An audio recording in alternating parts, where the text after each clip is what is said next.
Hey beautiful family, I'm out where I belong, thankfully.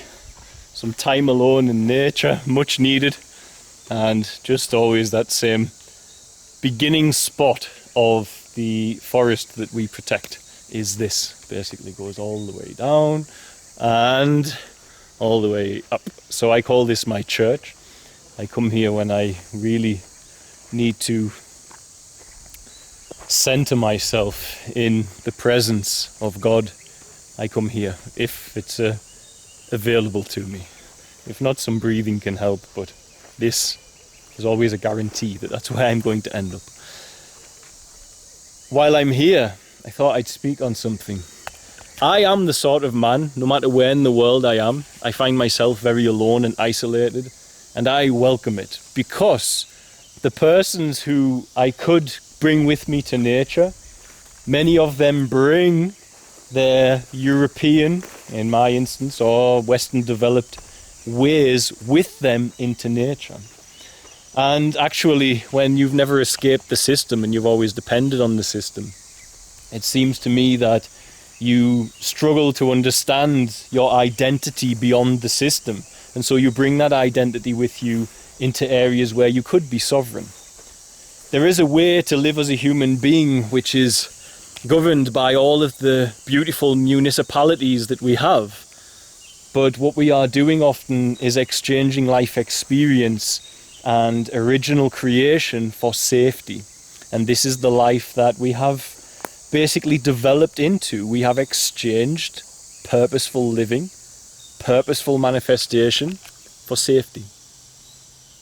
Now, we need safety, of course, don't get me wrong. But one of the things that I do see very regularly is that when persons come to somewhere where they could be sovereign, they are not. And they bring with them the unsovereign nature. They bring with them what the system we were born into told us we were, rather than bringing with them what they could be without that system. One of the main culprits for this problem is screen time and media. And I keep talking about it, but people don't understand. You cannot be your best self when you have too much screen time. You can't manifest, you can't focus. Even if you think you're okay and I'm enjoying this is my choice, you are not the best version of you when you do that. You have this vibrant energy in you, this God force, you're created in His image and likeness. And that vibrant energy, you can bring it up and you can manifest and radiate that love into this world.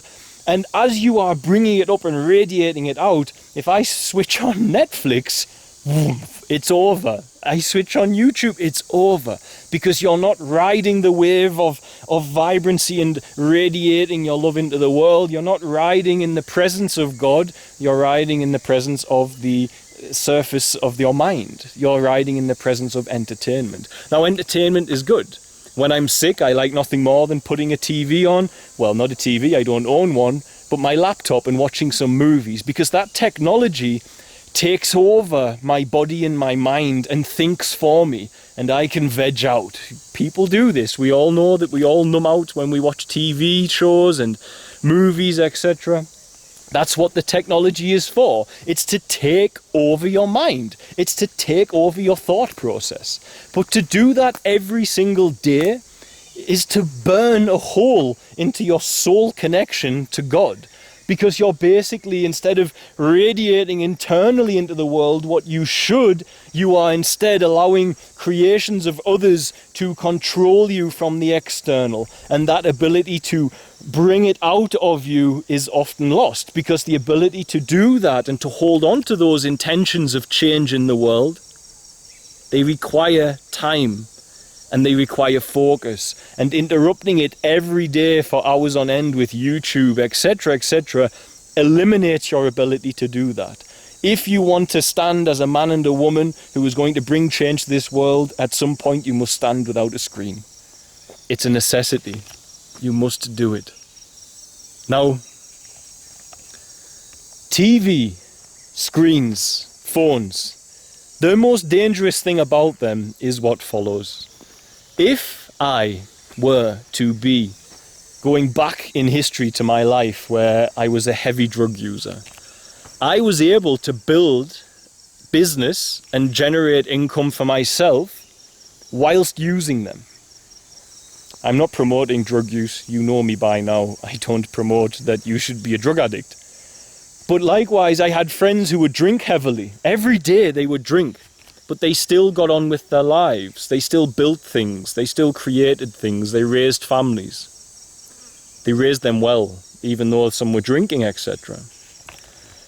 Now, the difference is if you take a drink of something, or if you take a puff on something, or if you take a drug of some sort, you actually still have the capacity to bring a change into the world, because you still have your mind to some degree, as long as you don't become intoxicated, but you have your mind reasonably free and you have your hands free.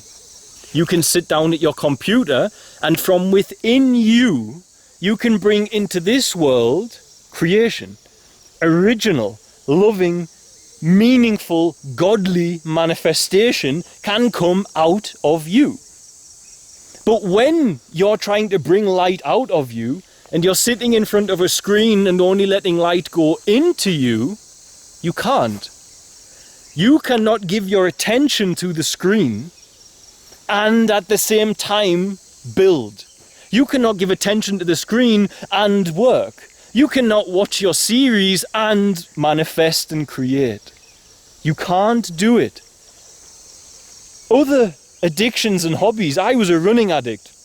It helped me to work. It was a great addiction to have.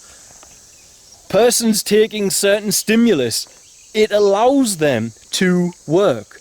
But as soon as you take those persons and put them in front of a computer game, put them in front of a TV, and beyond that, they do it every day habitually. Every single day they do it. That person is incapacitated, immobile, and cannot manifest and create what they need to in this world. It's impossible, because your attention is totally overtaken by that technology. And so, instead of believing the panto of the TV screen, believe the truth that resonates from deep within your heart. For woe to the lawgivers, for they take away the keys to the kingdom, for they do not enter within. God bless, guys. Bye. Thanks for watching. Don't forget to like, share and subscribe, as it really helps us to grow the channel and with it help more children here in Tanzania.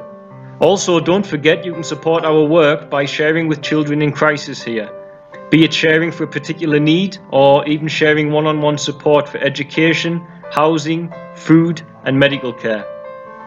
It can be done for as little as the cost of a cup of coffee a week back in the West after all. Just visit www.sharetanzania.co.uk to find out more. Lastly, remember you can also support us via Patreon, www.patreon.com/featherstail, and help keep us here in Tanzania to continue our work. The links for the website and for the Patreon are in the description box of this video. Love and light, guys. See you soon.